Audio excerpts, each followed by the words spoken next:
चारे जागे चौं जुगी, पंचायण आपे हुआ।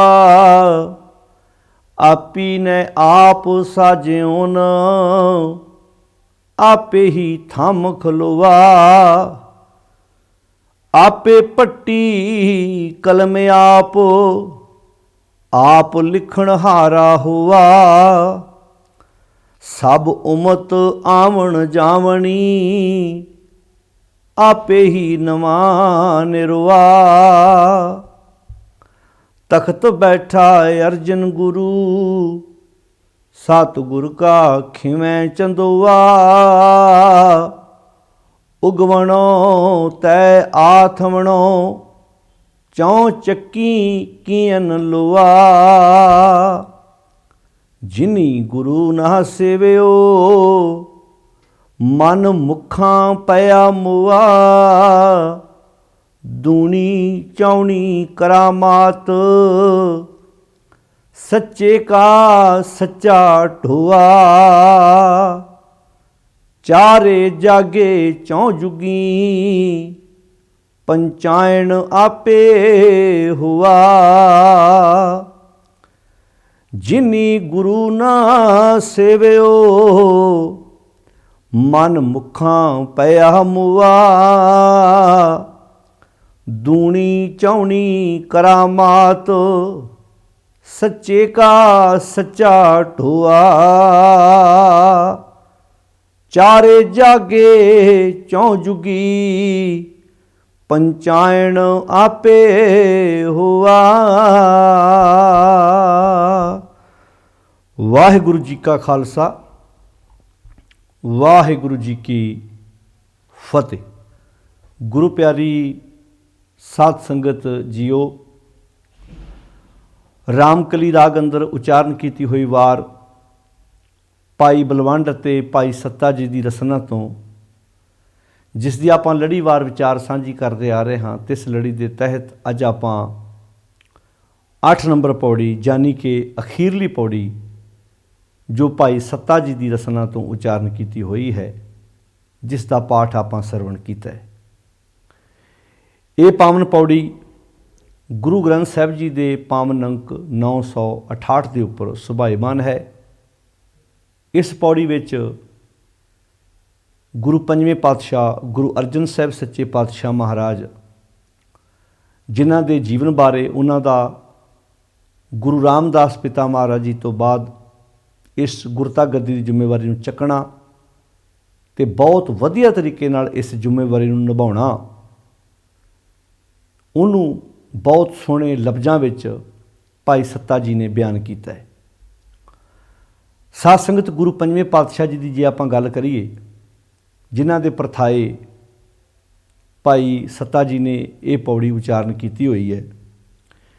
जिवें कि आपां गुरु रामदास पिता महाराज जी के प्रथाए पहलां विचार सांझी कर चुके हैं कि उन्होंने 1581 विच गुरियाई की जिम्मेवारी गुरु पंजवें पातशाह जी नूं बख्शिश की सी।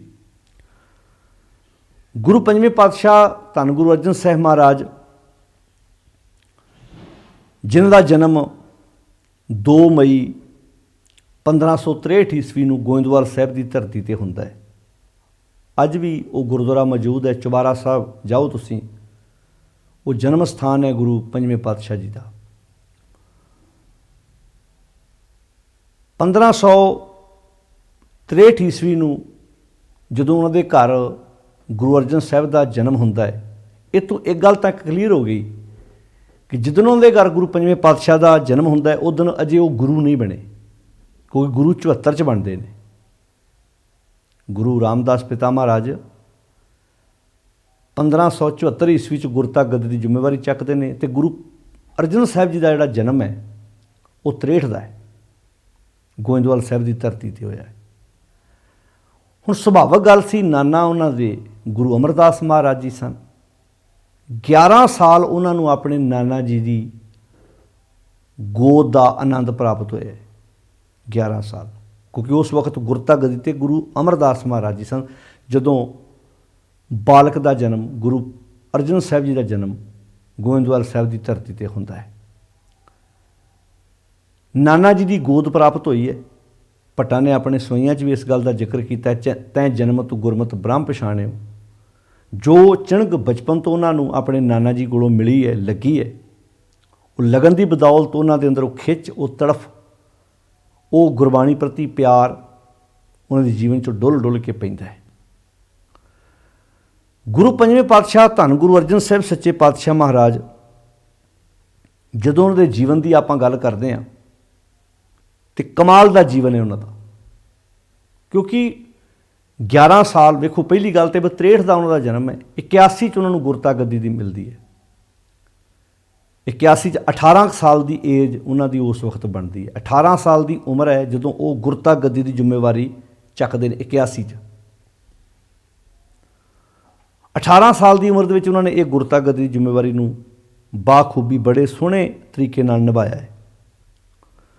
फिर इत्थे बस नहीं, उन्होंने दिनों अमृतसर शहर भी वसना शुरू हो चुका सी, लगभग मुकम्मल हो चुका सी।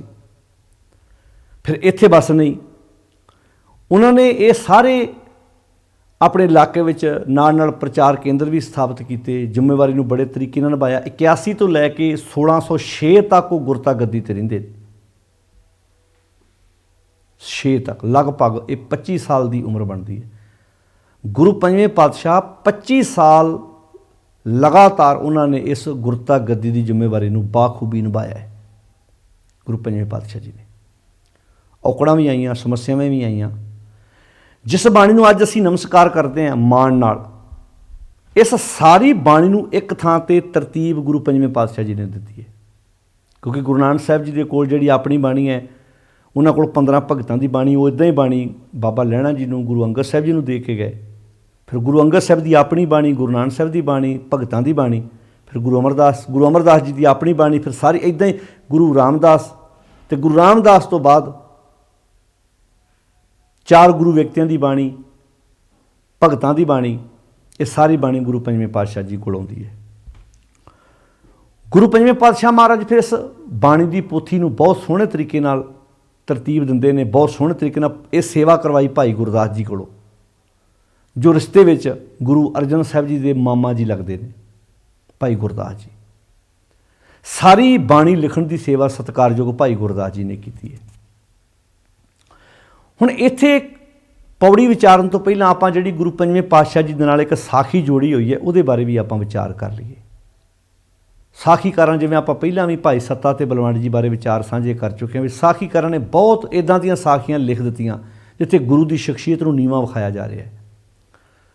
जदों इदां साखीकार ने बना के लिखे, अज तक बुलारे सुणाउंदे भी आ रहे हैं भी जदों नाम खुमारी नानका चढ़ी रहे दिन रात, इदां दीयां तुकां प्रिथी चंद के पुत्र मेहरबान वालों उचारण कीतियां गईयां नानक नां की वरतों करके। तो फिर सिख संगतां ने गुरु साहब नूं सुझाता, ये प्रचलित साखी है कि महाराज आपां भी बाणी की पोथी आपां एक थां ते इकट्ठी करिए, जिवें नहीं तो कल नूं रला पै गया मुश्किल हो जाएगी, नहीं तो दूजे भी नानक पद की वरतों करके बाणी लिखण लग पे ने। जिहड़ियां अज भी ट्रालियां ते साडे लिखी हुई नाम खुमारी नानका चढ़ी रहे दिन रात, ये गुरु ग्रंथ साहब जी ने लिखी, ये प्रिथी चंद के पुत्र मेहरबान की लिखी हुई है। तो ध्यान ना सुनियो साध संगत, वो इदां पेश किए जा रहे जिवें गुरु साहब बाणी प्रति सुचेत नहीं है।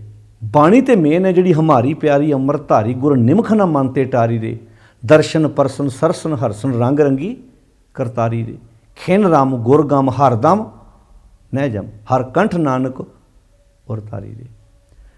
जिहड़ी बाणी जिंद जान तो भी सतगुरु नूं प्यारी है, उस बाणी प्रति इन्ना अवेसला आपां नूं गुरु साहब विखाउणगे, भला ये कदी हो सकता है? फिर कई लोग बाणी लिखण लगे कित्थों लिखीए, पोथी तो है नहीं अपने कोल, पोथी किते, पोथी तो मोहन कोल पई है। कहते फिर गुरु अर्जन साहब महाराज जी ने भाई गुरदास जी नूं बाबा बुढ़ा जी नूं भेजिया जाके पोथी लैके आओ, तो मोहन ने पोथियां दित्तियां ही ना।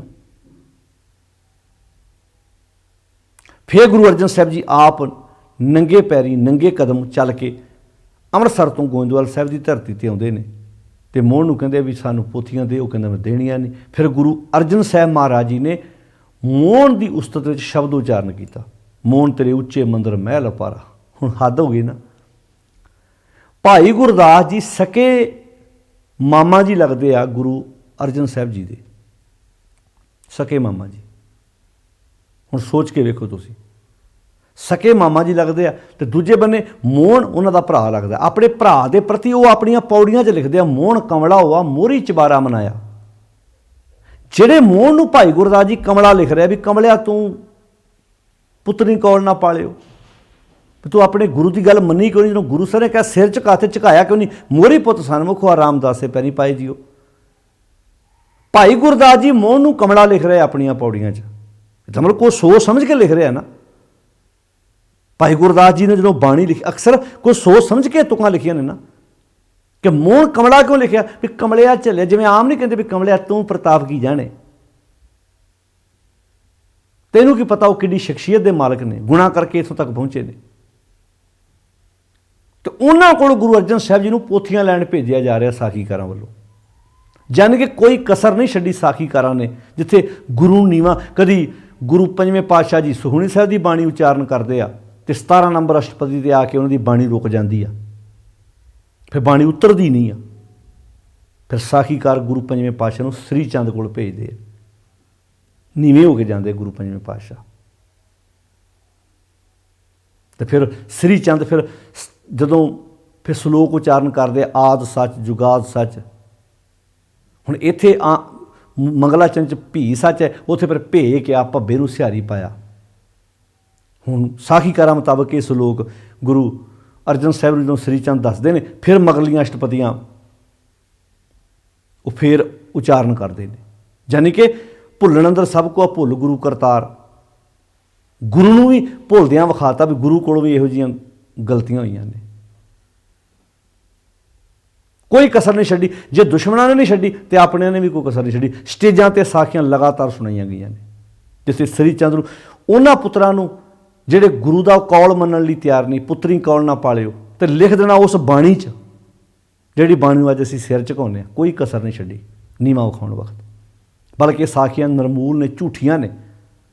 ਹਰ ਉਸ ਘਟਨਾ ਨੂੰ ਆਪਾਂ ਪਹਿਲਾਂ ਵੀ ਸਾਂਝੀ ਕਰ ਚੁੱਕੇ, ਹਰ ਉਸ ਘਟਨਾ ਨੂੰ ਅਸੀਂ ਗੁਰੂ ਦੀ ਬਾਣੀ ਦੀ ਕਸਵੱਟੀ 'ਤੇ ਪਰਖ ਕੇ ਵੇਖਣਾ ਜਿਹੜਾ ਗੁਰੂ ਦੀ ਸ਼ਖਸੀਅਤ ਨੂੰ ਉੱਚਾ ਚੁੱਕਦੀ ਆ। ਸਮਾਜ ਵਿੱਚ ਬੰਦਾ ਆਪਣੇ ਦਾਦਿਆਂ ਪੜਦਾਦਿਆਂ, ਆਪਣੇ ਲੱਕੜ ਦਾਦਿਆਂ ਦੇ ਵਰਖਲਾਫ ਗੱਲ ਸੁਣਨ ਲਈ ਤਿਆਰ ਨਹੀਂ, ਭਾਵੇਂ ਉਹ ਗਲਤੀ ਕਿਉਂ ਨਾ ਹੋਣ। ਜਿੱਥੇ ਗੁਰੂ ਸਾਹਿਬ ਹੈ ਹੀ ਸਹੀ ਆ, ਵਿਰੋਧੀਆਂ ਵੱਲੋਂ ਲਿਖੀਆਂ ਗੱਲਾਂ ਅਸੀਂ ਕਿੱਦਾਂ ਮੰਨ ਲਈਏ? ਵੀ ਕਿੱਦਾਂ ਮੰਨ ਲਈਏ? ਸਾਡੇ ਕੋਲ ਸਭ ਤੋਂ ਵਧੀਆ ਕਸਵੱਟੀ ਗੁਰਬਾਣੀ ਹੈ। ਗੁਰੂ ਦੀ ਜੀਵਨ ਸ਼ੈਲੀ ਗੁਰਬਾਣੀ 'ਚੋਂ ਲਾ ਕੇ ਵੇਖਣੀ ਆਪਾਂ, ਗੁਰੂ ਦੀ ਬਾਣੀ ਕੀ ਕਹਿ ਰਹੀ ਹੈ। ਤੋ ਇਹ ਮੋਹਨ ਦੇ ਕੋਲ ਪੋਥੀਆਂ ਲੈਣ ਵਾਲੀ ਗੱਲ ਹੀ ਨਹੀਂ। ਗੱਲ ਤੇ ਗੁਰੂ ਪੰਜਵੇਂ ਪਾਤਸ਼ਾਹ ਜੀ ਦੇ ਕੋਲ ਜਿੰਦ ਜਾਨ ਬਾਣੀ ਗਾ ਰਿਹਾ, ਬਾਣੀ ਪੜ੍ਹ ਰਿਹਾ, ਸੰਗਤ ਹੋਈ ਬਾਣੀ ਦੀ ਰਹੀ ਆ।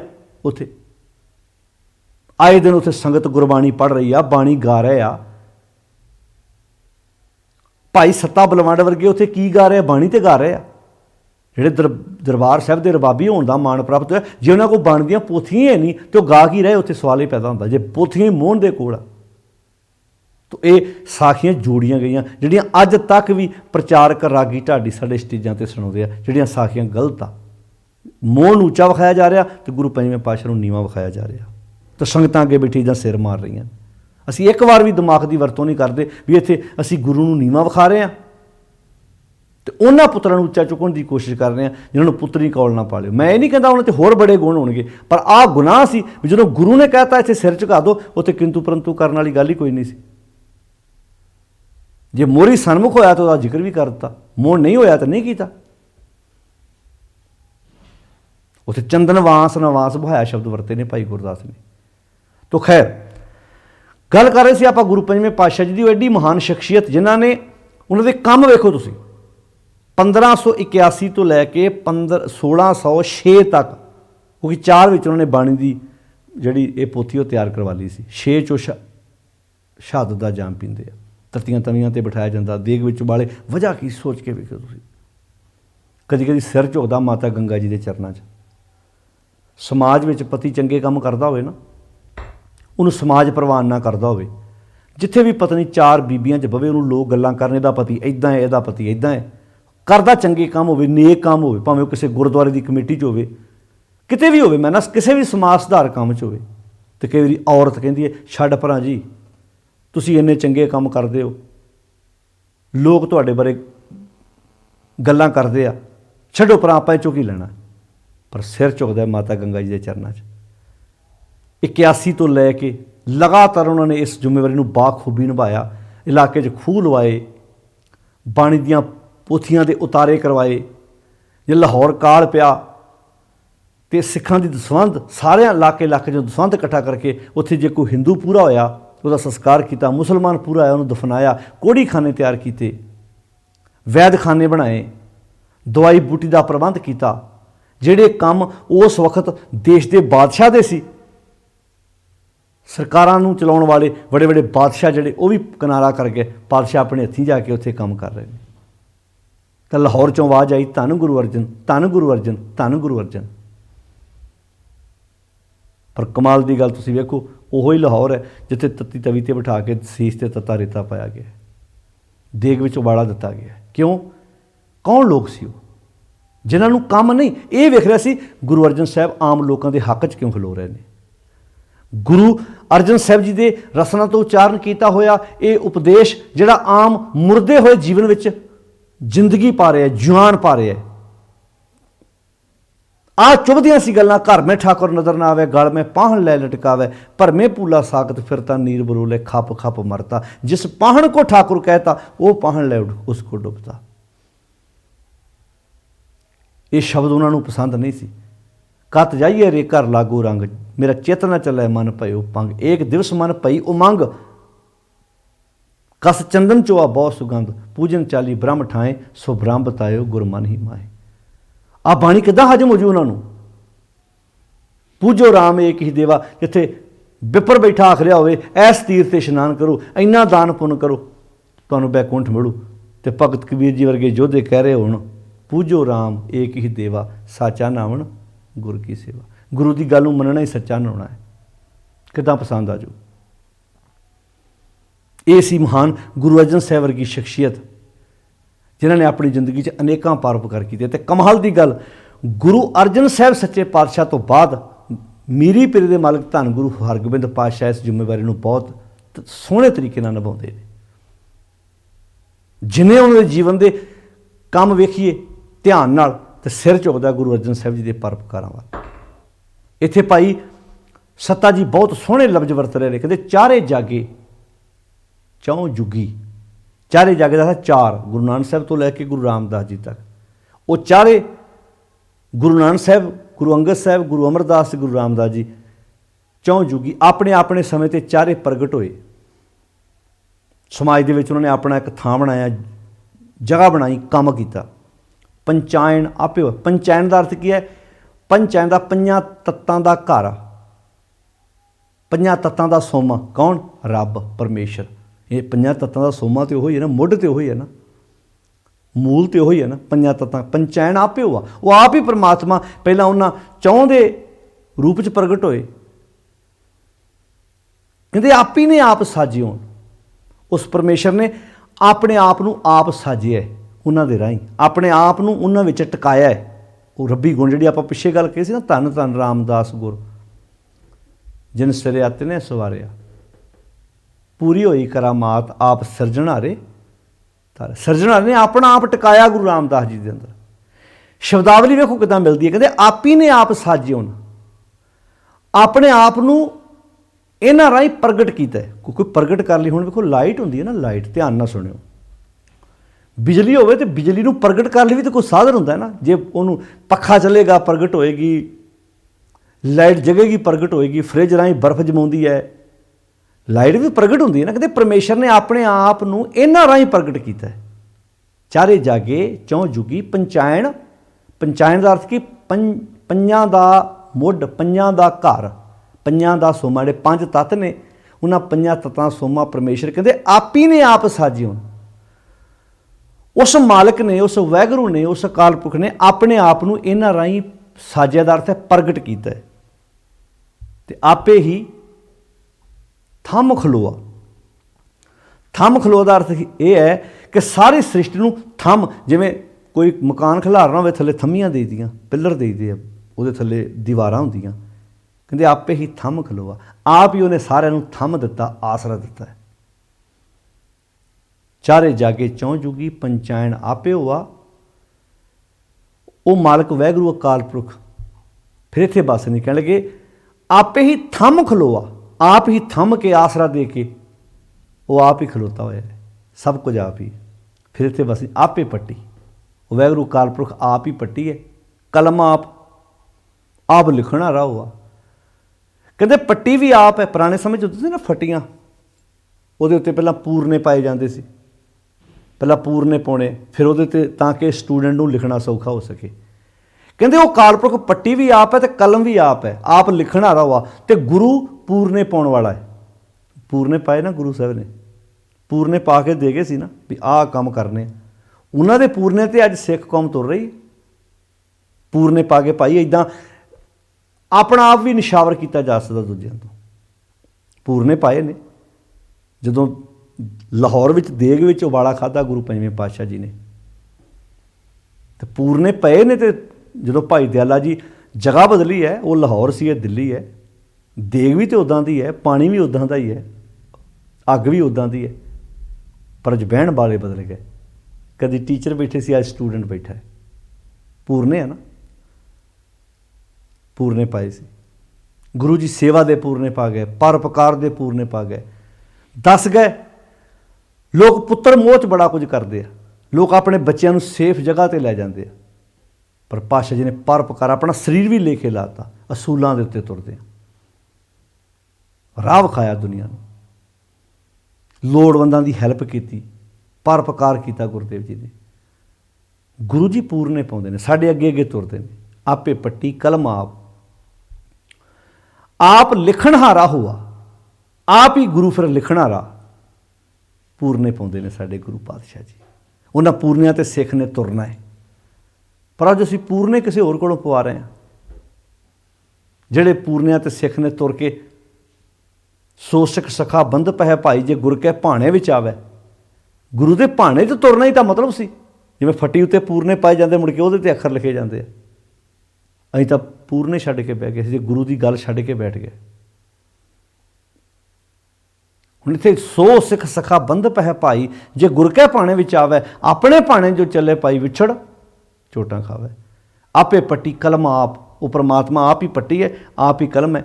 ਤੇ ਕਹਿੰਦੇ ਨੇ ਆਪ ਲਿਖਣਹਾਰਾ ਹੋਆ। ਗੁਰੂ ਫਿਰ ਆਪ ਹੀ, ਉਹ ਪਰਮਾਤਮਾ ਗੁਰੂ ਸਾਹਿਬ ਦੇ ਰੂਪ 'ਚ, ਗੁਰੂ ਦੇ ਰੂਪ 'ਚ ਫਿਰ ਆਪ ਹੀ ਲਿਖਦਾ। ਸਭ ਉਮਤ ਆਵਣ ਜਾਵਣੀ, ਆਪੇ ਹੀ ਨਵਾਂ ਨਰੋਆ। ਬਾਕੀ ਸਾਰੀ ਉਮਤ ਆਉਣ ਜਾਣ 'ਚ ਪਈ ਹੈ, ਜੰਮਣ ਮਰਨ 'ਚ ਪਈ ਹੈ। ਕੋਈ ਕਿਹਦਾ ਤਨ ਵੇਖ ਕੇ ਮਰੀ ਜਾਂਦਾ, ਕੋਈ ਕਿਹਦਾ ਧਨ ਵੇਖ ਕੇ ਮਰੀ ਜਾਂਦਾ, ਕੋਈ ਕਿਹਦਾ ਘਰ ਵੇਖ ਕੇ ਮਰੀ ਜਾਂਦਾ। ਰੋਜ਼ ਜੰਮਣ ਮਰਨ ਹੋ ਰਿਹਾ। ਇੱਕੋ ਗੁਰੂ ਜਿਹੜਾ ਆਪ ਨਵਾਂ ਨਰੋਆ। ਅਤੇ ਨਰੋਏ ਨਾਲ ਜੁੜੀਏ ਤਾਂ ਨਰੋਏ ਹੋਈਦਾ। ਆਪਾਂ ਨਹੀਂ ਕਹਿੰਦੇ ਉਹਦੀ ਕਾਇਆ ਬਿਲਕੁਲ ਨਰੋਈ ਹੈ, ਕੋਈ ਬਿਮਾਰੀ ਨਹੀਂ, ਕੋਈ ਰੋਗ ਨਹੀਂ ਹੈ। ਜਦੋਂ ਗੁਰੂ ਨਰੋਏ ਨਾਲ ਸਾਂਝ ਪਵੇਗੀ, ਇੱਕ ਉਹ ਆਪ ਹੀ ਤਾਂ ਨਰੋਆ, ਰੋਗਾਂ ਤੋਂ ਰਹਿਤ ਹੈ। ਕਿਉਂਕਿ ਜੋ ਜੋ ਦਿਸੈ ਸੋ ਸੋ ਰੋਗੀ ਆ ਨਾ, ਤੇ ਰੋਗ ਰਹਿਤ ਮੇਰਾ ਸਤਿਗੁਰ ਜੋਗੀ।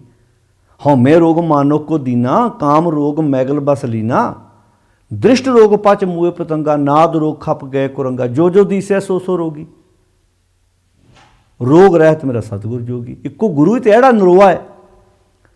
ਬਾਕੀ ਤਾਂ ਸਾਰੇ ਰੋਗ ਗ੍ਰਸਤ ਹੈ ਕਾਇਨਾਤ। ਕਿਸੇ ਨੂੰ ਕੋਈ ਰੋਗ ਹੈ, ਜਿਵੇਂ ਹਾਥੀ ਨੂੰ ਕਾਮ ਦਾ ਹੈ, ਮੱਛੀ ਨੂੰ ਜ਼ੁਬਾਨ ਦਾ ਚਸਕਾ ਹੈ।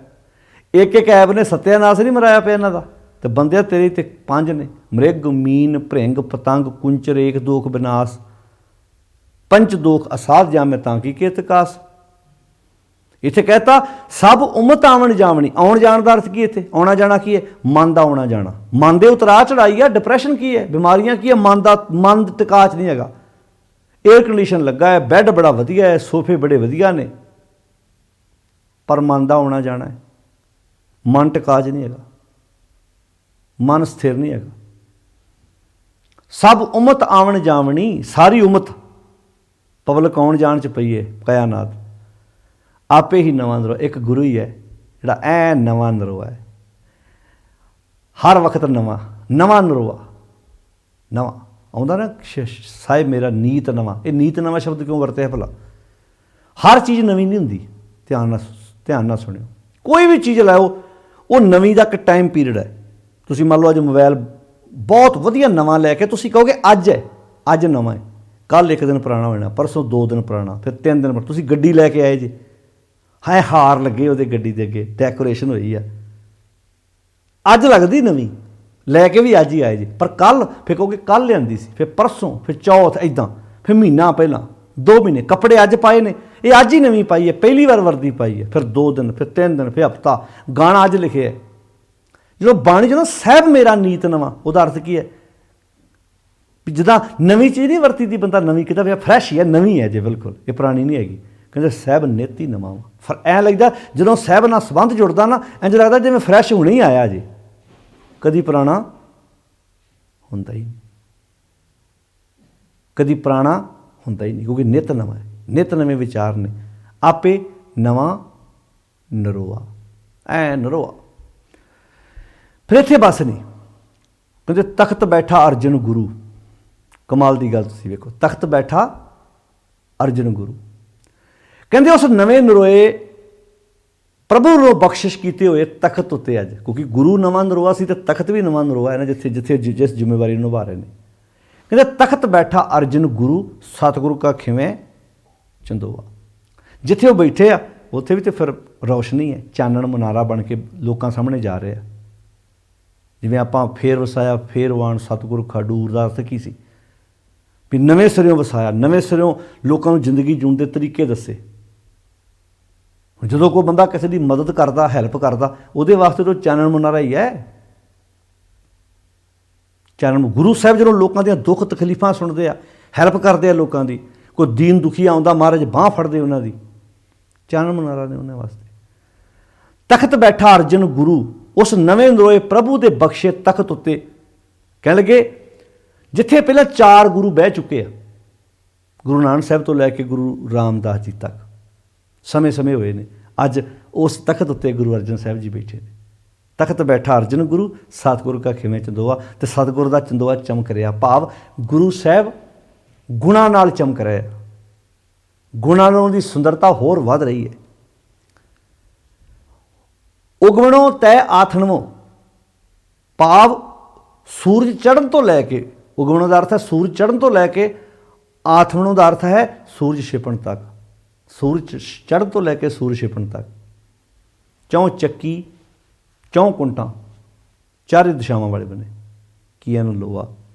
कहते गुरु अर्जन साहब महाराज सूरज चढ़न तो लैके सूरज छिपण तक चारे बन्ने ही हर एक की हैल्प करते हैं, क्योंकि खत्तरी ब्राह्मण सूद वैश्य उपदेश चौं वर्ना को साझा, ये नहीं भी वो जात कुल नस्ल वेख के किसी दे नाल तुरदे आ। वो कहते नहीं भाई, जिवें सूरज सारिਆਂ ਨੂੰ रोशनी दिंदा है, हवा सारिਆਂ ਨੂੰ ठंडक दिंदी है, ऑक्सीजन वितकरा करती है, जिहड़ी हवा वो वितकरा करती किसी नाल, जिहड़ा सूरज है वो रोशनी देण लग्या वितकरा करता भी अमीर दे घर मैं ज़्यादा जाना तो गरीब दे घर घट जाना, बराबर जाता है। तो कितने प्यारे शब्द इत्थे वरते ने, उगवणों ते आथणों चौं चक्की कीअन लोआ, चारे बन्ने लो कीती है, चानण है काहदे नाल, गुणां नाल। गुरबाणी इस जग में चानण कर्म वसै मानिया है। फिर इत्थे बस नहीं, इत्थे भाई सत्ता जी कहते जिनी गुरु ना सेवियो,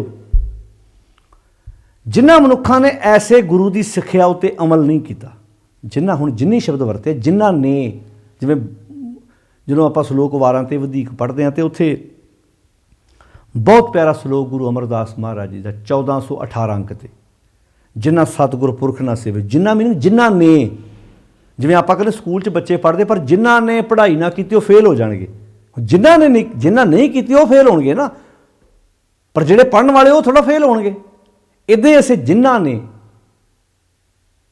जिनी गुरु ना सेवियो, जिन्होंने अपने गुरु की सिक्ख्या उत्ते अमल नहीं किया, गुरु की सिक्ख्या उत्ते नहीं तुरे, जिनी गुरु ना सेवियो, सेवन का अर्थ किया गुरु की सिक्ख्या उत्ते अमल करना, गुरु के हुक्म नूं मनण तो ना कर देनी, गुरु के हुक्म की परवाह ना करनी, हुक्म अदूली करनी। जिनी गुरु ना सेवियो, मन मुखा पया मोआ, वो मन के पिछे तुरन वालियां नूं मरी पई रहिंदी आ, आत्मक मौत ते मरे रहिंदे आ। शरीर तुरया फिरदा उन्हां दा, सो जीविया जिस मन वसिया सोए, नानक और न जीवे कोई, पर आत्मक तौर पर आखां जीवां विसरे मर जाऊं वाली खेड हुंदी उन्हां दी। वो जो आखदे आ ते जिउंदे आ, आखदे मतलब जे गुरु की सिक्ख्या अनुसार तुरदे आ ते जिउंदे आ, जे गुरु की सिक्ख्या अनुसार नहीं तुरदे ते आत्मक तौर पर मरे हुए। जिनी गुरु ना सेवियो मन मुखा पया मुआ, ਮਨ ਦੇ ਪਿੱਛੇ ਤੁਰਨ ਵਾਲੇ ਜਿਹੜੇ ਬੰਦੇ ਨੇ ਨਾ, ਉਹ ਮੋਈ ਪਈ ਹੈ, ਮਰੀ ਪਈ ਹੈ, ਆਤਮਿਕ ਤੌਰ ਤੇ ਮਰੇ ਹੋਏ ਨੇ ਐਸੇ ਇਨਸਾਨ। ਫਿਰ ਕਹਿੰਦੇ ਨੇ ਦੂਣੀ ਚੌਣੀ ਕਰਾਮਾਤ, ਗੁਰੂ ਅਰਜਨ ਸਾਹਿਬ ਦੀ ਦਿਨ ਦੂਣੀ ਤੇ ਰਾਤ ਚੌਗਣੀ ਬਜ਼ੁਰਗੀ ਵੱਧ ਰਹੀ ਆ। ਬਜ਼ੁਰਗੀ, ਉਹਨਾਂ ਦਾ ਪ੍ਰਤਾਪ ਵੱਧ ਰਿਹਾ। ਕਾਹਦੇ ਨਾਲ? ਗੁਣਾਂ ਨਾਲ। ਪਰ ਕਈ ਕੋਲ ਰਹਿ ਕੇ ਸੁਗੰਧੀ ਦਾ ਆਨੰਦ ਮਾਣਦੇ, ਕਈ ਨਹੀਂ ਮਾਣ ਰਹੇ। ਬਜ਼ੁਰਗੀ ਤਾਂ ਵੱਧ ਰਹੀ ਹੈ। ਜਿਵੇਂ ਕਮਲ ਫੁੱਲ ਚਿੱਕੜ ਚੁੱਗਦਾ ਹੈ, ਮੇਂਢਕ ਉਹਦੇ ਜੜ੍ਹਾਂ 'ਚ ਬੈਠਾ ਜਾਲਾ ਖਾਈ ਜਾਂਦਾ, ਭੌਰਾ ਦੂਰੋਂ ਆਣ ਕੇ ਸੁਗੰਧੀ ਦਾ ਰਸ ਮਾਣ ਜਾਂਦਾ ਹੈ। ਕਈ ਕੋਲ ਰਹਿ ਕੇ ਵੀ ਸੁਗੰਧੀ ਦਾ ਆਨੰਦ ਨਹੀਂ ਮਾਣ ਸਕੇ। ਹੁਣ ਇੱਥੇ ਸ਼ਬਦ ਵਰਤਿਆ ਬਾ ਕਮਾਲ, ਕਿ ਦੂਣੀ ਚੌਣੀ ਕਰਾਮਾਤ। ਦੂਣੀ ਚੌਣੀ ਕਰਾਮਾਤ ਦਾ ਅਰਥ ਹੈ ਗੁਰੂ ਅਰਜਨ ਸਾਹਿਬ ਜੀ ਦੀ ਦਿਨ ਦੁੱਗਣੀ ਤੇ ਰਾਤ ਚੌਗਣੀ ਬਜ਼ੁਰਗੀ ਵੱਧ ਰਹੀ ਹੈ। 4 ਗੁਣਾ ਹੋਰ ਬਜ਼ੁਰਗੀ ਵੱਧ ਰਹੀ ਹੈ, ਪ੍ਰਤਾਪ ਵੱਧ ਰਿਹਾ। ਫਿਰ ਇੱਥੇ ਬਸ ਨਹੀਂ ਕਹਿਣ ਲੱਗੇ ਸੱਚੇ ਕਾ ਸੱਚਾ ਟੋਆ। ਗੁਰੂ ਸੱਚੇ ਪਾਤਸ਼ਾਹ ਦੀ ਸੱਚੀ ਸੁਗਾਤ ਆ। ਜਿਹੜਾ ਗੁਰੂ ਹੈ ਨਾ, ਸ੍ਰਿਸ਼ਟੀ ਨੂੰ ਗੁਰੂ ਸੱਚੇ ਪਾਤਸ਼ਾਹ ਦੀ ਸੱਚੀ ਸੁਗਾਤ ਆ। ਸ੍ਰਿਸ਼ਟੀ ਨੂੰ ਨਾ ਸੱਚੇ ਕਾ ਸੱਚਾ ਢੋਆ ਦਾ ਅਰਥ ਕੀ? ਆਸਰਾ। ਢੋਆ ਦਾ ਅਰਥ ਦਾ ਸੁਗਾਤ, ਤੋਹਫਾ। ਸੱਚੇ ਕਾ ਸੱਚਾ ਢੋਆ। ਗੁਰੂ ਜਿਹੜਾ ਨਾ, ਗੁਰੂ ਉਸ ਅਕਾਲ ਪੁਰਖ ਵੱਲੋਂ ਸਮਾਜ ਨੂੰ, ਸ੍ਰਿਸ਼ਟੀ ਨੂੰ ਇੱਕ ਸੋਹਣਾ ਜਿਹਾ ਤੋਹਫਾ ਵਾ। ਹੁਣ ਮੰਨ ਲਓ ਸ਼ਹਿਰ ਬੜਾ ਕਮਾਲ ਦਾ ਵਸਿਆ ਹੋਵੇ, ਪਰ ਉਹ ਸ਼ਹਿਰ 'ਚ ਡਾਕਟਰ ਕੋਈ ਨਾ ਹੋਵੇ, ਖਾਣ ਲਈ ਪਦਾਰਥ ਵੱਧ ਹੋਣ, ਪਰ ਜਦੋਂ ਬਿਮਾਰ ਲੋਕ ਹੋਣਗੇ ਤੇ ਲੋਕ ਜਾਣਗੇ ਕਿੱਥੇ ਇਲਾਜ ਕਰਾਉਣ ਲਈ। ਹਰ ਚੀਜ਼ ਦੀ ਅਹਿਮੀਅਤ ਹੁੰਦੀ ਹੈ ਨਾ। ਕਈ ਵਾਰੀ ਆਪਾਂ ਨੂੰ ਲੱਗਦਾ ਵੀ ਇਹ ਚੀਜ਼ ਦੀ ਕੋਈ ਵੈਲਿਊ ਨਹੀਂ, ਪਰ ਨਹੀਂ, ਹਰ ਇੱਕ ਚੀਜ਼ ਦੀ ਵੈਲਿਊ ਹੈ। ਕਈ ਵਾਰੀ ਸਾਨੂੰ ਲੱਗਦਾ ਵੀ ਆਹ ਗਰੀਬ ਲੋਕ, ਇਹਨਾਂ ਦੀ ਕੀ, ਪਰ ਨਾ। ਕਈ ਵਾਰੀ ਲਗਾ ਮਾਤਰਾ ਹੀ ਲਿਖਦੇ ਸਾਨੂੰ, ਔਰ ਉਨ ਕੋ ਆਪਸ ਕੋ, ਆਪਣੇ ਆਪ ਨੂੰ ਵੱਡਾ ਸਮਝਣਾ, ਔਰ ਉਨ ਕੋ ਲਗਮਾਤ, ਮਨਸਾ ਬਾਚਾ ਕਰਮਣਾ, ਮੈਂ ਦੇਖੇ ਦੋਜਕ ਜਾਤ। ਆਪਣੇ ਆਪ ਨੂੰ ਵੱਡਾ ਸਮਝਣਾ, ਦੂਜੇ ਨੂੰ ਕਹਿਣਾ ਤੇ ਲਗਾ ਮਾਤਰਾ। ਪਰ ਪਿਆਰਿਓ ਇੱਕ ਚੀਜ਼ ਤਾਂ ਰੱਖਣਾ, ਲਗਾ ਮਾਤਰਾ ਤੋਂ ਬਿਨਾਂ ਸ਼ਬਦ ਦਾ ਸਹੀ ਉਚਾਰਨ ਨਹੀਂ ਹੁੰਦਾ। ਹੁਣ ਤੁਸੀਂ ਪਿਤਾ ਲਿਖਣਾ ਤੇ ਪੱਪੇ ਨੂੰ ਸਿਹਾਰੀ ਤੱਤੇ ਨੂੰ ਕੰਨਾ ਲਿਖਣਾ ਪੈਣਾ, ਮਾਤਾ ਲਿਖਣਾ ਤੇ ਮੰਮੇ ਨੂੰ ਕੰਨਾ ਤੱਤੇ ਨੂੰ ਕੰਨਾ ਲਿਖਣਾ ਪੈਣਾ। ਤੁਸੀਂ ਮਾਤਰਾਵਾਂ ਕੱਢ ਦਿਓ, ਫਿਰ ਤੇ ਲੰਡੇ ਭਾਸ਼ਾ ਚੱਲਦੀ ਸੀ ਨਾ, ਕਦੀ ਲੰਡੇ ਭਾਸ਼ਾ ਚੱਲਦੀ ਜਿੱਥੇ ਮਾਤਰਾਵਾਂ ਹੁੰਦੀਆਂ ਨਹੀਂ ਸੀ। ਸ਼ਬਦ ਦਾ ਵੀ ਸਹੀ ਉਚਾਰਨ ਕਰਨਾ ਤੇ ਮਾਤਰਾਵਾਂ ਦੀ ਜ਼ਰੂਰਤ ਹੈ। ਜਿਹਨਾਂ ਨੂੰ ਆਪਾਂ ਕਈ ਵਾਰੀ ਨੀਵੇਂ ਕਹਿ ਦਿੰਦੇ ਹਾਂ ਨਾ, ਜਿਹਨੂੰ ਤੁਸੀਂ ਕਹੋ ਵੀ ਨੀਵੇਂ ਆ, ਉਹਨਾਂ ਤੋਂ ਬਿਨਾਂ ਸਮਾਜ ਦੀ ਕੋਈ ਵੁਕਤ ਹੈ ਭਲਾ? ਘਰ ਜਿਹੜਾ ਮਰਜ਼ੀ ਬੰਦੇ ਨੇ ਵੱਡਾ ਬਣਾਉਣਾ, ਜਿਹੜਾ ਜੇ ਉਹ ਆਪ ਮਜ਼ਦੂਰ ਆਪਣੇ ਹੱਥਾਂ ਨਾਲ ਇੱਟਾਂ ਨਾਲ ਪੱਥੇ, ਤੇ ਤੇਰੀ ਕੋਠੀ ਦਾ ਮਾਲਕ ਕਿੱਦਾਂ ਬਣ ਜਾਏਗਾ ਬਈ? ਜੇ ਇੱਕ ਕਿਸਾਨ ਬੰਦਾ ਜਾਂ ਕੋਈ ਵੀ ਹੈ, ਜੇ ਉਹਦਾ ਬੱਚਾ ਪੁੱਤਰ ਧੀ ਖੇਤਾਂ 'ਚ ਕੰਮ ਨਾ ਕਰੇ, ਚੌਲ ਜੋ ਵੀ ਪੈਦਾ ਹੁੰਦਾ, ਤੇਰੇ ਡਾਈਨਿੰਗ ਟੇਬਲ 'ਤੇ ਐਡੇ ਸੋਹਣੇ ਪਕਵਾਨ ਕਿੱਦਾਂ ਬਣ ਕੇ ਆ ਜਾਣਗੇ? ਆੜੇ ਤੂੰ ਪਨੀਰ ਖਾਣਾ, ਆੜੇ ਤੂੰ ਵਧੀਆ ਬਣੀਆਂ ਹੋਈਆਂ ਜਿਹੜੀਆਂ ਤੂੰ ਸਬਜ਼ੀਆਂ, ਜੋ ਵੀ ਤੇਰੇ ਘਰ ਵਿੱਚ ਸੋਹਣੇ ਪਕਵਾਨ ਦੁੱਧ ਤੋਂ ਬਣੇ ਆਉਂਦੇ ਨੇ, ਕਦੀ ਵੇਖਿਆ? ਸਰਦੀਆਂ ਦੇ ਵਿੱਚ ਹੱਥ ਠਰੂ ਕਰਦੇ ਉਹ ਮਜ਼ਦੂਰ ਬੰਦੇ ਦੇ, ਜਿਹਨਾਂ ਨੂੰ ਤੂੰ ਮਾੜਾ ਕਹਿੰਦਾ। ਕਦੀ ਸੋਚ ਕੇ ਵੇਖੋ ਇੱਥੇ ਕੀ ਸ਼ਬਦ ਵਰਤਿਆ? ਜਿਵੇਂ ਸੰਸਾਰ ਤੇ ਹਰ ਇੱਕ ਬੰਦੇ ਦੀ ਇੱਕ ਵੈਲਿਊ ਹੈ, ਇੱਕ ਮਹੱਤਤਾ ਹੈ, ਤੇ ਗੁਰੂ ਤੇ ਹੈ ਹੀ ਬੜੀ ਉੱਚੀ ਚੀਜ਼। ਗੁਰੂ ਤਾਂ ਅਕਾਲ ਪੁਰਖ ਵੱਲੋਂ ਸਭ ਤੋਂ ਵਧੀਆ ਤੋਹਫਾ ਹੈ ਇਸ ਸੰਸਾਰ ਨੂੰ, ਵੀ ਜਿਹੜਾ ਤੁਹਾਨੂੰ ਸਹੀ ਰਾਹ ਵਿਖਾਉਂਦਾ ਵੀ ਇੱਦਾਂ ਜ਼ਿੰਦਗੀ ਜੀਈਦੀ ਹੈ ਭਾਈ। ਨਹੀਂ ਤਾਂ ਇੱਥੇ ਤਾਂ ਪਤੀ ਤੋਂ ਬਾਅਦ ਅਗਲੇ ਨਾਲ ਹੀ ਪਤਨੀ ਚੁੱਕ ਕੇ ਚਿਖਾ ਸਾੜ ਦਿੰਦੇ ਸੀ। ਤੇ ਗੁਰੂ ਬਹੁਤ ਸੋਹਣਾ ਤੋਹਫਾ ਸੀ, ਜਿਹਨੇ ਧੀਆਂ ਨੂੰ ਵੀ, ਔਰਤਾਂ ਨੂੰ ਵੀ ਇੱਥੇ ਸਿਰ ਉੱਚਾ ਚੁੱਕ ਕੇ ਜ਼ਿੰਦਗੀ ਜਿਉਣ ਲਈ ਤਿਆਰ ਕੀਤਾ। ਡਟ ਗਿਆ, ਮੁਕਾਬਲਾ ਕੀਤਾ ਉਹਨਾਂ ਨੇ ਵੀ ਨਹੀਂ ਭਾਈ, ਜੇ ਤੁਹਾਨੂੰ ਜ਼ਿੰਦਗੀ ਜਿਉਣ ਦਾ ਹੱਕ ਆ ਤਾਂ ਸਾਨੂੰ ਵੀ ਹੱਕ ਹੈ। ਸੋ ਕੋ ਮੰਦਾ ਕੀ ਇੱਜ਼ਤ ਜੰਮੈ ਰਾਜਾ। ਨਹੀਂ ਤੇ ਵਿਪਰਤਾ ਨੱਪ ਕੇ ਲੈ ਗਿਆ ਸੀ। ਉਸੇ ਔਰਤ ਦੇ ਹੱਥੋਂ ਕਪਾਹ ਨਿਕਲ ਕੇ ਆਉਂਦੀ ਸੀ, ਉਹ ਸੂਤ ਕਰਦੀ ਸੀ, ਤੇ ਉਹਨੂੰ ਆਉਂਦਾ ਇਹ ਧਾਗਾ ਤੂੰ ਨਹੀਂ ਪਾਸਦੀ, ਕਿਉਂਕਿ ਧਾਗਾ ਹੁਣ ਮੇਰੇ ਹੱਥ ਆ ਗਿਆ। ਧੱਕਾ ਨਹੀਂ ਸੀ ਹੁੰਦਾ। ਇਹ ਗੁਰੂ ਨੇ ਸਵਾਏ ਮਾਣ, ਇਹੋ ਚਾਨਣ ਸੀ ਨਾ, ਚਾਨਣ ਕਰਤਾ। ਅੱਜ ਵੀ ਤੁਸੀਂ ਵੇਖ ਲਓ, ਨਹੀਂ ਹੋ ਰਿਹਾ ਭਾਰਤ ਦੇਸ਼ ਵਿੱਚ, ਭਾਵੇਂ ਅਗਲਾ ਰਾਸ਼ਟਰਪਤੀ ਬਣ ਜੇ, ਕਵੇ ਤੂੰ ਦਲਿਤ ਹੈ, ਤੂੰ ਨਹੀਂ ਇੱਥੇ ਪੂਜਾ ਕਰ ਸਕਦਾ। ਮੈਂ ਨਾ ਪ੍ਰਾਈਮ ਮਿਨਿਸਟਰ ਤੱਕ ਵੀ ਅਗਲੇ ਆਗਿਆ ਨਹੀਂ ਦਿੰਦੇ ਵੀ ਤੂੰ ਇੱਥੇ, ਕਿਉਂਕਿ ਤੂੰ ਦਲਿਤ ਹੈ, ਤੂੰ ਸਾਡੇ ਮਜ਼ਹਬ ਨਾਲ ਸੰਬੰਧ ਨਹੀਂ ਰੱਖਦੀ, ਜਾਂ ਰੱਖਦਾ, ਕੋਈ ਵੀ ਹੋ ਸਕਦਾ ਹੈ ਨਾ ਧਰਮ ਦੇ ਠੇਕੇਦਾਰ ਅਗਲੇ। ਇੱਥੇ ਇੱਕੋ ਦਾਰਾ ਜਿੱਥੇ ਖੱਤਰੀ, ਬ੍ਰਾਹਮਣ, ਸੂਦ, ਵੈਸ਼, ਉਪਦੇਸ਼, ਚੌਂ ਵਰਨਾ ਕੋ ਸਾਂਝਾ। ਸੋਚ ਕੇ ਵੇਖੋ ਕਿੱਦਾਂ ਦੇ ਬਿਆਨ ਦਿੰਦੇ ਨੇ, ਕਿੱਡੇ ਘਟੀਆ ਕਿਸਮ ਦੇ ਬਿਆਨ। ਮੈਂ ਪਿੱਛੇ ਜਿਹੇ ਇੱਕ ਬਿਆਨ ਵੇਖ ਰਿਹਾ ਸੀ, ਇੱਥੋਂ ਤੱਕ ਵੀ ਬਿਆਨ ਦਿੱਤੇ ਜਾ ਰਹੇ ਨੇ ਵੀ ਇਸ ਜਗ੍ਹਾ ਕੋਈ ਮੁਸਲਮਾਨ ਪ੍ਰਵੇਸ਼ ਨਹੀਂ ਕਰ ਸਕਦਾ, ਇਹ ਸਾਡਾ ਧਾਰਮਿਕ ਸਥਾਨ ਬੜਾ ਪਵਿੱਤਰ ਹੈ, ਅਤੇ ਉਹਨਾਂ ਦੇ ਦੇਸ਼ ਵਿੱਚੋਂ ਲਿਆਂਦਾ ਹੋਇਆ ਤੇਲ ਤੁਹਾਡੀਆਂ ਗੱਡੀਆਂ 'ਚ ਰੋਜ਼ ਪੈਂਦਾ ਹੈ। ਕਮਾਲ ਦੀ ਗੱਲ ਤੁਸੀਂ ਵੇਖੋ, ਉਹਨਾਂ ਦੇ ਦੇਸ਼ ਦੇ ਲਿਆਂਦੇ ਹੋਏ ਤੇਲ ਤੁਹਾਡੀਆਂ ਗੱਡੀਆਂ, ਤੁਹਾਡੇ ਘਰ ਦੇ ਸਾਧਨ ਉਹਨਾਂ ਦੇ ਤੇਲ ਨਾਲ ਚੱਲਦੇ ਨੇ। ਪਰ ਕੱਲ ਫਿਰ ਉਹੀ ਹੈ ਨਾ ਵੀ ਇੱਥੇ ਧਰਮ ਦੇ ਨਾਂ 'ਤੇ ਬਹੁਤ ਅਡੰਬਰ ਕੀਤੇ ਗਏ, ਅੱਜ ਵੀ ਹੋ ਰਹੇ ਨੇ। ਇਹ ਤਾਂ ਗੁਰੂ ਸੀ ਜਿਹਨੇ ਇਸ ਵਿਤਕਰਿਆਂ 'ਚੋਂ ਬਾਹਰ ਕੱਢ ਕੇ ਸਮਾਜ ਨੂੰ ਆਖਿਆ ਭਾਈ ਕੀ ਕਰਦੇ ਪਏ ਜੇ। ਜਦੋਂ ਬਾਣੀ 'ਚ ਆਖਿਆ ਮਾਤ ਗਰਭ ਮੈਂ ਆਪਣ ਸਿਮਰਨ ਦੇ ਤੈਂ ਤੁਮ ਰਾਖਣ ਹਾਰੇ, ਉਹਦਾ ਮਤਲਬ ਕੀ ਸੀ ਵੀ ਮਾਤਾ ਦੇ ਗਰਭ 'ਚ ਕਿਹੜਾ ਬੱਚਾ ਸਿਮਰਨ ਕਰ ਰਿਹਾ, ਉੱਥੇ ਨਿਯਮ 'ਚ ਰਹਿ ਰਿਹਾ। ਦੱਸਿਓ ਭਲਾ, ਆ ਸਵਾਲ ਹੈ ਮੇਰਾ ਉਹਨਾਂ ਨੂੰ ਜਿਹੜੇ ਕਹਿੰਦੇ ਸਿਮਰਨ ਦੀ ਡੈਫੀਨੇਸ਼ਨ ਕੀ ਹੈ। ਮਾਤ ਗਰਭ ਮੈਂ ਆਪਣ ਸਿਮਰਨ ਦੇ, ਮਾਤਾ ਦੇ ਗਰਭ 'ਚ ਬੱਚਾ ਪਲਦਾ ਹੈ। ਦੱਸੋ, ਹਿੰਦੂਆਂ ਦਾ ਬੱਚਾ ਰਾਮ ਰਾਮ ਕਹਿੰਦਾ ਮਾਤਾ ਦੇ ਗਰਭ 'ਚ, ਮੁਸਲਮਾਨ ਦਾ ਬੱਚਾ ਅੱਲਾ ਅੱਲਾ ਕਹਿੰਦਾ, ਸਿੱਖਾਂ ਦਾ ਬੱਚਾ ਵਾਹਿਗੁਰੂ ਵਾਹਿਗੁਰੂ ਕਹਿੰਦਾ, ਕ੍ਰਿਸਚਨ ਦਾ ਬੱਚਾ ਗੋਡ ਗੋਡ ਕਹਿੰਦਾ। ਬੱਚਾ ਤੇ ਮਾਤਾ ਦੇ ਗਰਭ 'ਚ ਇੱਕੋ ਜਿਹਾ ਸਾਰਿਆਂ ਦਾ ਪਲਦਾ ਹੈ। ਫਿਰ ਉਹ ਕਿਹੜਾ ਸਿਮਰਨ ਕਰਦਾ? ਬੱਚੇ ਨੂੰ ਉਸ ਵਕਤ ਦੇ ਵਿਚਾਰੇ ਨੂੰ ਪਤਾ ਨਹੀਂ ਵੀ ਗੌਡ ਕਹਿਣਾ ਕਿ ਰਾਮ ਕਹਿਣਾ, ਯਾਨੀ ਕਿ ਉੱਥੇ ਪਰਮਾਤਮਾ ਦੇ ਨਿਯਮ 'ਚ ਪਲਣਾ ਹੀ ਉਸ ਬੱਚੇ ਦਾ ਪਰਮੇਸ਼ਰ ਦੇ ਪ੍ਰਤੀ ਸਿਮਰਨ ਹੈ। ਜਦੋਂ ਇਹ ਬੱਚਾ ਸੰਸਾਰ 'ਤੇ ਆਉਂਦਾ, ਲਿਵ ਛੁੜਕੀ ਲੱਗੀ ਤ੍ਰਿਸ਼ਨਾ ਮਾਇਆ ਅਮਰ ਵਰਤਾਇਆ, ਉੱਥੇ ਫਿਰ ਮਨ ਦੀਆਂ ਮਰਜ਼ੀਆਂ ਸ਼ੁਰੂ ਹੋ ਜਾਂਦੀਆਂ।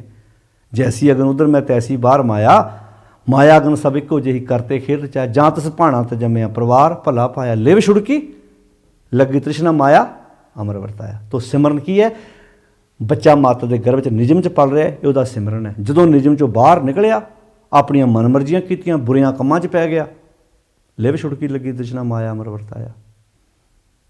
ਜਦੋਂ ਬੱਚਾ ਮਾਤਾ ਦੇ ਗਰਭ 'ਚ ਪਲਦਾ ਹੈ, ਉਦੋਂ ਉਹਦੀ ਜਾਤ ਪਾਤ ਕਿਹੜੀ ਹੈ, ਕਿਹੜਾ ਉਹਦਾ ਮਜ਼ਹਬ ਹੈ, ਕਿਹੜੀ ਕੁਲ ਨਾਲ ਸੰਬੰਧ ਰੱਖਦਾ ਹੈ। ਤਾਂ ਹੀ ਤਾਂ ਭਗਤ ਕਬੀਰ ਨੇ ਸਵਾਲ ਕਿਉਂ ਕੀਤਾ ਸੀ ਵੀ ਜੋ ਤੋਂ ਬ੍ਰਾਹਮਣ ਬ੍ਰਾਹਮਣੀ ਜਾਇਆ ਤੂੰ ਆਣ ਬਾਟ ਕਾਹੀ ਨਹੀਂ ਆਇਆ। ਤੂੰ ਕਹਿਣਾ ਸੀ ਨਾ ਵੀ ਬ੍ਰਹਮਾ ਇਹਦੇ ਮੁੱਖ 'ਚੋਂ ਪੈਦਾ ਹੋਇਆ ਬ੍ਰਾਹਮਣ ਹੈ। ਇਮਾਨਦਾਰ ਨਾਲ ਜਵਾਬ ਦਿਓ ਵੀ ਜਿੰਨੇ ਹੁਣ ਅੱਜ ਬ੍ਰਾਹਮਣ ਨੇ ਇਹ ਸਾਰੇ ਬ੍ਰਹਮੇ ਦੇ ਇਹ ਮੁੱਖ 'ਚੋਂ ਪੈਦਾ ਹੁੰਦੇ ਨੇ, ਕਿਉਂਕਿ ਤੁਹਾਡੇ ਕਹਿਣ ਮੁਤਾਬਕ ਤੇ ਬ੍ਰਹਮੇ ਦੇ ਮੁੱਖ 'ਚੋਂ ਪੈਦਾ ਹੋਇਆ ਬ੍ਰਾਹਮਣ ਹੈ। ਤੇ ਕੀ ਅੱਜ ਮੁੱਖ ਰਾਹੀਂ ਸੰਸਾਰ 'ਤੇ ਆਉਂਦੇ ਜੇ ਤੁਸੀਂ? ਬਾਬੇ ਕਬੀਰ ਨੇ ਆਖਿਆ ਨਾ ਨਾ, ਤੇਰਾ ਵੀ ਦੁਨੀਆ 'ਤੇ ਆਉਣ ਦਾ ਤਰੀਕਾ ਉਹ ਹੈ, ਸਾਡਾ ਵੀ ਦੁਨੀਆ 'ਤੇ ਆਉਣ ਦਾ ਤਰੀਕਾ ਉਹੀ ਹੈ। ਕਿਉਂਕਿ ਤੂੰ ਤਾਂ ਕਹਿਣਾ ਸੀ ਨਾ ਬ੍ਰਾਹਮਣ ਜਿਹੜਾ ਸੀ ਉਹ ਤਾਂ ਬ੍ਰਹਮੇ ਦੇ ਮੁੱਖ 'ਚੋਂ ਪੈਦਾ ਹੋਇਆ। ਤਾਂ ਸਵਾਲ ਕੀਤਾ ਜੋ ਤੋਂ ਬ੍ਰਾਹਮਣ ਬ੍ਰਾਹਮਣੀ ਜਾਇਆ ਤੂੰ ਆਣ ਬਾਟ ਕਾਹੀ ਨਹੀਂ ਆਇਆ। ਜੇ ਤੂੰ ਸੱਚੀ ਜੇ ਸੱਚੀ ਤੈਨੂੰ ਰੱਬ ਨੇ ਬ੍ਰਾਹਮਣ ਬਣਾ ਕੇ ਭੇਜਣਾ ਸੀ ਤੇ ਫਿਰ ਤੂੰ ਕਿਸੇ ਹੋਰ ਰਸਤੇ ਸਾਂ ਨਹੀਂ ਆਉਂਦਾ, ਤੇਰਾ ਕੋਈ ਤਰੀਕਾ ਹੋਰ ਚਾਹੀਦਾ ਸੀ। ਜਿਹੜੇ ਤਰੀਕੇ ਨਾਲ ਅਸੀਂ ਸੰਸਾਰ 'ਤੇ ਉੱਦਾਂ ਹੀ ਤੂੰ ਆਇਆ। ਅਤੇ ਕਮਾਲ ਦੀ ਗੱਲ ਹੈ, ਸਾਡੇ ਵਿੱਚ ਤਾਂ ਖੂਨ ਹੈ, ਤੇਰੇ ਵਿੱਚ ਤਾਂ ਦੁੱਧ ਚਾਹੀਦਾ ਸੀ। ਇੱਕ ਇਹਨੇ ਉੱਚਾ ਚੁੱਕਣ ਲਈ ਦੱਸਿਆ ਗੁਰੂ ਨੇ, ਉਪਦੇਸ਼ ਨੇ। ਹੋਇਆ ਨਾ ਫਿਰ ਸਮਾਜ ਵਿੱਚ ਗੁਰੂ ਇੱਕ ਤੋਹਫਾ ਹੈ। ਇਸ ਤੋਹਫੇ ਦਾ ਕੋਈ ਮੁਕਾਬਲਾ ਹੈਗਾ? ਸੱਚੇ ਕਾ ਸੱਚਾ ਢੋਆ, ਢੋਆ ਦਾ ਅਰਥ ਹੈ ਸੁਗਾਤ, ਤੋਹਫਾ। ਉਸ ਸੱਚੇ ਦਾ ਸਭ ਤੋਂ ਵੱਡਾ ਤੋਹਫਾ ਗੁਰੂ ਸੀ ਸੰਸਾਰ ਨੂੰ ਦੇਣਾ ਵੀ ਲੈ ਭਾਈ ਆਪ ਪੂਰਨੇ ਪਾਉਣਗੇ, ਤੁਸੀਂ ਇਹਨਾਂ ਪੂਰਨਿਆਂ 'ਤੇ ਤੁਰਦੇ ਜਾਇਓ, ਜ਼ਿੰਦਗੀ ਤੁਹਾਡੀ ਖੂਬਸੂਰਤ ਬਣ ਜੂਗੀ। ਤੁਹਾਨੂੰ ਮਰਨ ਤੋਂ ਬਾਅਦ ਕਿਸੇ ਸਵਰਗ ਨਰਕ ਦੀ ਪ੍ਰਵਾਹ ਕਰਨ ਦੀ ਲੋੜ ਨਹੀਂ, ਤੁਹਾਡਾ ਇੱਥੇ ਜ਼ਿੰਦਗੀ ਸਵਰਗ ਬਣ ਜੂ ਜੇ ਗੁਰੂ ਦੇ ਪਾਏ ਪੂਰਨੇ। ਜੇ ਤੁਹਾਨੂੰ ਇਹ ਤੋਹਫਾ ਚੰਗਾ ਲੱਗ ਗਿਆ ਤੇ ਤੁਹਾਡੀ ਜ਼ਿੰਦਗੀ ਸਵਰਗ, ਜੇ ਤੋਹਫਾ ਚੰਗਾ ਨਾ ਲੱਗਾ ਤੇ ਇੱਥੇ ਨਰਕ ਬਣ ਕੇ ਬਹਿ ਜੂ ਤੁਹਾਡੀ ਜ਼ਿੰਦਗੀ। ਇਹੋ ਜੀਵਨ ਤੁਹਾਡਾ ਖੂਬਸੂਰਤ ਬਣਾਉਣਾ, ਇਸ ਤੋਹਫੇ ਨੂੰ ਸਵੀਕਾਰ ਕਰ ਲਓ। ਜਿਵੇਂ ਆਪਾਂ ਕਿਸੇ ਦਾ ਗਿਫਟ ਨਹੀਂ ਪ੍ਰਵਾਨ ਕਰਦੇ, ਤੁਹਾਨੂੰ ਕੋਈ ਗਿਫਟ ਦਿੰਦਾ, ਤੋਹਫਾ ਦਿੰਦਾ, ਆਪਾਂ ਉਹਨੂੰ ਚੁੰਮਦੇ ਹਾਂ, ਪਿਆਰ ਕਰਦੇ ਹਾਂ ਵੀ ਭਾਈ ਮੈਨੂੰ ਗਿਫਟ ਮਿਲਿਆ ਸੀ, ਭਾਵੇਂ ਉਹ ਸਸਤਾ ਹੋਵੇ ਜਾਂ ਮਹਿੰਗਾ ਹੋਵੇ, ਤੋਹਫਾ ਤੋਹਫਾ ਹੁੰਦਾ ਹੈ। ਗੁਰੂ ਦਾ ਗਿਫਟ ਤਾਂ ਹੈ ਹੀ ਬੜਾ ਕਮਾਲ ਦਾ। ਇਹ ਤਾਂ ਐਡਾ ਕਮਾਲ ਦਾ ਗਿਫਟ ਸੀ, ਤੱਤੀਆਂ ਤਵੀਆਂ 'ਤੇ ਬਹਿ ਗਏ ਸਾਡੇ ਬਦਲੇ, ਦੇਗਾਂ 'ਚੋਂ ਬਾਲੇ ਖਾ ਗਏ, ਆਪਣੇ ਬੱਚਿਆਂ ਦਾ ਸੰਸਕਾਰ ਤੱਕ ਨਾ ਇਸ ਮਹਾਨ ਤੋਹਫੇ ਨੇ ਸਾਡੇ ਬਦਲੇ ਕੀਤਾ। ਸੱਚੇ ਕਾ ਸੱਚਾ ਢੋਆ। ਫਿਰ ਕਹਿੰਦੇ ਚਾਰੇ ਜਾਗੇ ਚੌਂ ਜੁਗੀ ਪੰਚਾਇਣ ਆਪੇ ਹੋਆ। ਕਹਿੰਦੇ ਕਿ ਚਾਰੇ ਜਾਗੇ ਚੌਂ ਜੁਗੀ, ਉਹ ਚਾਰੇ ਗੁਰੂ ਵਿਅਕਤੀ ਆਪਣੇ ਆਪਣੇ ਸਮੇਂ 'ਤੇ ਹੋਏ ਨੇ। ਚਾਰੇ ਜਾਗੇ ਚੌਂ ਜੁਗੀ ਪੰਚਾਇਣ ਆਪੇ ਹੋਆ। ਉਹ ਮਾਲਕ ਪੰਜਾਂ ਦਾ ਜਿਹੜਾ ਮੁੱਢ ਸੀ, ਸੋਮਾ ਸੀ, ਉਹ ਇਹਨਾਂ ਚੌਂ ਦੇ ਵਿੱਚ ਪਹਿਲਾਂ ਆਪ ਇਹਨਾਂ ਚੌਂ ਰਾਹੀਂ ਸੰਸਾਰ 'ਤੇ ਪ੍ਰਗਟ ਹੋਏ। ਫਿਰ ਕਹਿਣ ਲੱਗੇ ਉਹ ਵਾਹਿਗੁਰੂ ਅਕਾਲ ਪੁਰਖ ਅੱਜ ਗੁਰੂ ਅਰਜਨ ਸਾਹਿਬ ਦੇ ਰੂਪ ਵਿੱਚ ਵੀ ਸੰਸਾਰ 'ਤੇ ਪ੍ਰਗਟ ਹੋ ਰਹੇ ਨੇ। ਇਹ ਸੀ ਅੱਜ ਤੱਕ ਜਿਹੜੀ ਰਾਮਕਲੀ ਰਾਗ ਅੰਦਰ ਭਾਈ ਸੱਤਾ ਬਲਵੰਡ ਜੀ ਦੀ ਉਚਾਰਨ ਕੀਤੀ ਹੋਈ ਇਹ ਵਾਰ, ਜਿਸ ਦੀ ਆਪਾਂ ਵਿਚਾਰ ਸਾਂਝੀ ਕੀਤੀ ਹੈ। ਸਾਧ ਸੰਗਤ ਜੀ, ਬੜੇ ਪਿਆਰ ਨਾਲ ਆਪਾਂ ਇਹਨਾਂ 8 ਪੌੜੀਆਂ ਦੀ ਵਿਚਾਰ ਸਾਂਝੀ ਕੀਤੀ ਹੈ। ਰਲ ਮਿਲ ਕੇ ਕੋਸ਼ਿਸ਼ ਕਰੋ, ਆਪ ਪੜ੍ਹੋ, ਆਪ ਸਮਝੋ, ਆਪ ਵਿਚਾਰੋ। 968 ਨੰਬਰ ਅੰਕ 'ਤੇ ਇਹ ਪੌੜੀ ਗੁਰੂ ਗ੍ਰੰਥ ਸਾਹਿਬ ਜੀ ਦੇ ਅੰਦਰ ਸੁਭਾਇਮਾਨ ਹੈ। ਗੁਰੂ ਦੀ ਬਾਣੀ ਆਪ ਪੜ੍ਹੀਏ, ਸਹਿਜ ਪਾਠ ਕਰੀਏ ਅਤੇ ਗੁਰੂ ਦੇ ਪਾਵਨ ਉਪਦੇਸ਼ਾਂ ਨੂੰ ਆਪਣੀ ਜ਼ਿੰਦਗੀ ਦਾ ਆਧਾਰ ਬਣਾਉਣ ਦਾ ਯਤਨ ਕਰੀਏ। ਇੰਨੇ ਕੁ ਬਚਨ ਪ੍ਰਵਾਨ ਕਰਨੇ ਕੋਸ਼ਿਸ਼ ਕਰਾਂਗੇ ਆਉਣ ਵਾਲੇ ਦਿਨਾਂ 'ਚ ਅਸੀਂ ਸ਼ਲੋਕ ਵਾਰਾਂ ਤੇ ਵਧੀਕ ਬਾਣੀ ਦੀ ਵਿਚਾਰ ਆਰੰਭ ਕਰਨ ਜਾ ਰਹੇ ਹਾਂ, ਤਾਂ ਕਿ ਰਲ ਮਿਲ ਕੇ ਆਪਾਂ ਜਿਹੜੇ ਸ਼ਲੋਕ ਵਾਰਾਂ ਤੇ ਵਧੀਕ ਅਖੀਰ ਤੇ ਬਾਣੀ ਹੈ ਉਹਨਾਂ ਦੀ ਆਪਾਂ ਰਲ ਮਿਲ ਕੇ ਵਿਚਾਰ ਕਰ ਸਕੀਏ। ਇੱਕ ਸਰੋਤਿਆਂ ਦੀ ਜਾਣਕਾਰੀ ਵਾਸਤੇ ਹੋਰ ਦੱਸ ਦਈਏ, ਕੋਸ਼ਿਸ਼ ਤੇ ਅਸੀਂ ਕਰਦੇ ਹਾਂ ਵੀ ਲੜੀਵਾਰ ਹੀ ਇਹ ਵਿਚਾਰ ਚੱਲੇ, ਪਰ ਜਦੋਂ ਸਾਡੇ ਲਾਈਵ ਦੀਵਾਨ ਵਿੱਚੋਂ ਚੱਲਦੇ ਨੇ ਉਹਨਾਂ ਦਿਨਾਂ 'ਚ ਅਸੀਂ ਫਿਰ ਇਹ ਜਿਹੜੀ ਆਪਣੀ ਜਿਹੜੀ ਸਟੂਡੀਓ ਵਾਲੀ ਰਿਕਾਰਡਿੰਗ ਆ ਇਹ ਫਿਰ ਅਸੀਂ ਵਿੱਚੋਂ ਨਹੀਂ ਪਾਉਂਦੇ। ਉਹਨਾਂ ਵਾਸਤੇ ਸਰੋਤੇ ਕਈ ਸਾਨੂੰ ਫੋਨ ਕਰਕੇ ਪੁੱਛਦੇ ਆ, ਜਿਹੜੀ ਸਾਡੀ ਟੀਮ ਆ ਉਹਨਾਂ ਨੂੰ ਵੀ ਅੱਜ ਵਿਚਾਰ ਕਿਉਂ ਨਹੀਂ ਆਈ। ਉਹਨਾਂ ਦੇ ਗਿਆਤ ਵਾਸਤੇ ਦੱਸ ਦਈਏ ਕਿ ਤੁਸੀਂ ਸਿੱਖੀ ਲਹਿਰ ਦੇ ਪੇਜ 'ਤੇ ਜਾਂ ਜਿਹੜਾ ਸਾਡਾ ਆਪਣਾ ਪੇਜ ਬਣਿਆ ਹੋਇਆ ਤੁਸੀਂ ਉਹਦੇ 'ਤੇ ਜਾ ਕੇ ਇਹ ਸਾਰੀ ਜਾਣਕਾਰੀ ਹਾਸਲ ਕਰ ਸਕਦੇ ਹੋ। ਕੋਸ਼ਿਸ਼ ਅਸੀਂ ਕਰ ਰਹੇ ਹਾਂ ਕਿ ਲੜੀਵਾਰ ਕੰਮ ਚੱਲਦਾ ਜਾਵੇ, ਪਰ ਕਈ ਵਾਰੀ ਜਦੋਂ ਲਾਈਵ ਦੀਵਾਨ ਹੁੰਦਾ ਹੈ ਟਾਈਮ ਇੱਕੋ ਹੀ ਹੁੰਦਾ ਹੈ, ਉਸ ਕਰਕੇ ਫਿਰ ਉਸ ਦਿਨ ਅਸੀਂ ਇਹ ਜਿਹੜੀ ਵਿਚਾਰ ਹੈ ਉਹ ਵਿੱਚੋਂ ਬੰਦ ਕਰ ਦਿੰਦੇ ਹਾਂ ਤਾਂ ਕਿ ਅਗਲੇ ਦਿਨ ਉਹ ਵਿਚਾਰ ਆ ਜਾਏ। ਤੋ ਆਓ ਰਲ ਮਿਲ ਕੇ ਆਪਾਂ ਅਗਲੀਆਂ ਬਾਣੀਆਂ ਦੀ ਵਿਚਾਰ ਇੱਦਾਂ ਆਰੰਭ ਕਰਨੀ ਹੈ। ਸ਼ਲੋਕ ਵਾਰਾਂ ਤੇ ਵਧੀਕ ਆਪਾਂ ਜਿਹੜੀ ਹੈ ਕੱਲ੍ਹ ਤੋਂ ਵਿਚਾਰ ਜਿਹੜੀ ਤੁਹਾਡੇ ਸਾਹਮਣੇ ਲੈ ਕੇ ਆਵਾਂਗੇ। ਬੜੇ ਪਿਆਰ ਨਾਲ ਆਪਾਂ ਪੜ੍ਹਦੇ ਜਾਣਾ, ਸਮਝਦੇ ਜਾਣਾ, ਵਿਚਾਰਦੇ ਜਾਣਾ। ਆਪ ਸਹਿਜ ਪਾਠ ਕਰੋ, ਆਪ ਬਾਣੀ ਪੜ੍ਹੋ ਤੇ ਆਪ ਆਪਣੇ ਬੱਚਿਆਂ ਪੁੱਤਰਾਂ ਧੀਆਂ ਨਾਲ ਗੁਰਮਤਿ ਦੀਆਂ ਗੱਲਾਂ ਕਰਨ ਦੀ ਕੋਸ਼ਿਸ਼ ਕਰੀਏ। ਤੇ ਅਕਾਲ ਪੁਰਖ ਵੱਲੋਂ ਦਿੱਤਾ ਹੋਇਆ ਇਹ ਜਿਹੜਾ ਸਾਨੂੰ ਸੌਗਾਤ ਤੋਹਫਾ ਮਿਲਿਆ ਹੋਇਆ ਹੈ ਗੁਰੂ ਦੀ ਬਾਣੀ ਆਪ ਪੜ੍ਹੀਏ ਤੇ ਇਸ ਤੋਹਫੇ ਨਾਲ ਆਪਣੀ ਜ਼ਿੰਦਗੀ ਨੂੰ ਹੋਰ ਵਧੀਆ ਬਣਾਈਏ। ਸਾਰਿਆਂ ਦਾ ਧੰਨਵਾਦ ਜੀ। ਇੰਨੇ ਕੁ ਬਚਨ ਪ੍ਰਵਾਨ ਕਰਨੇ, ਅਦਬ ਸਤਿਕਾਰ ਨਾਲ ਫਤਿਹ ਬੁਲਾਓ, ਬੜੇ ਪਿਆਰ ਨਾਲ ਆਖੋ ਵਾਹਿਗੁਰੂ ਜੀ ਕਾ ਖਾਲਸਾ ਵਾਹਿਗੁਰੂ ਜੀ ਕੀ ਫਤਿਹ।